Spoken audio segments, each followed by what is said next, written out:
can tell the lathe is still apart. Got parts everywhere. There's the head that is coming together very well, but today I just want to talk a little bit about the motor. This is the old motor. It's a I think it's a DC motor.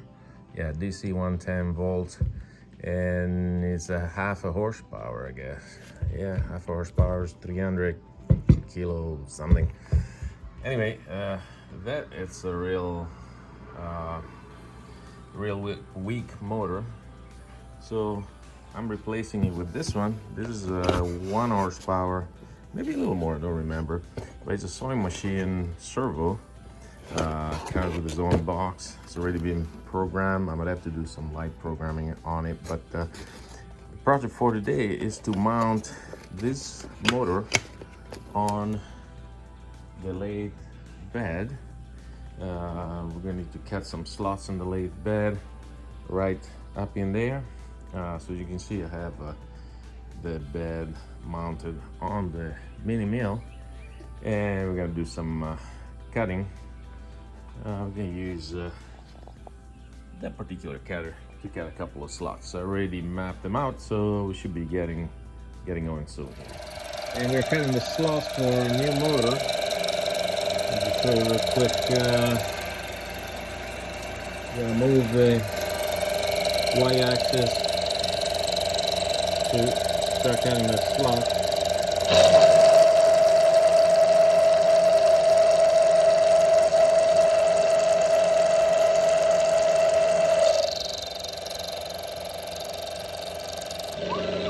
Alright, just finished cutting the 2 slots in the cast iron for the new motor.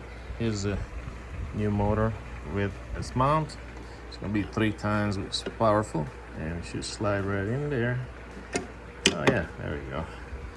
And it'll be able to slide up and down to tension the belt over here. Oh man, this thing is coming together. The new spindle for the lathe on the milling machine. What we're trying to do is cut a little longer slot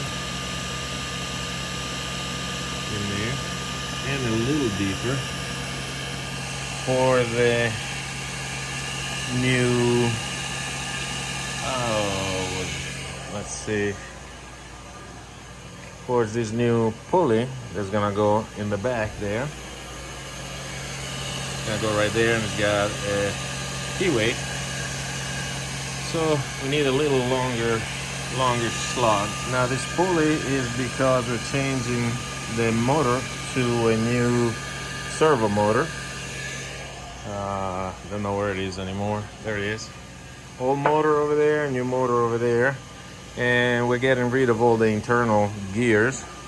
So it's gonna be a direct drive from that to this via that belt. Now the slot is cut, and a little longer and deeper. Now you see a little keyway right there, and the pulley here goes on like that, and it'll be able to turn the spindle. Alright, so I got the lathe with the bed and the head on the bench here. I have attached the motor. These are the 2 slots that we just cut for the motor. This is all temporary, and just checking, make sure that everything works. I don't even have the bolts down on these sides. I just hooked up the head off of these 2 bolts. Obviously, to put these bolts in, I'm gonna have to take the motor out, but this is how the motor attaches to it. Now this is a 2-gear head with the, let me see, where are they? Here we go. The plastic gears. So I'm aiming at replacing all the gears, get rid of everything that is inside. So this is gonna be a direct drive, 1 speed. You know, this motor's got plenty of power to where I don't need 2 different speeds, a reduction drive. Again, this is the driver for it. I still have to figure out where to put it, probably somewhere up here somehow. I'll still have to work on that problem. But I just want to let you see this thing running, so you can see there. that is for. Now this is motor speed, right? So it's different from actual spindle speed, but I do have a tachometer for that, so I'm planning on somehow reusing that. So let's crank it up a little bit.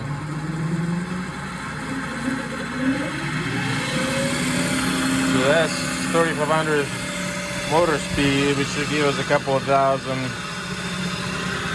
on the shaft speed. Again, this is the first time the bearings are spinning at all, so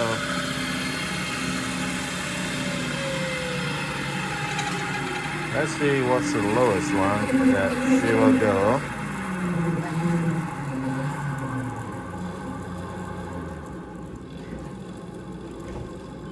About 300, 200, which is probably about 100 up at the shop. And yeah, I can't stop it. So good enough torque.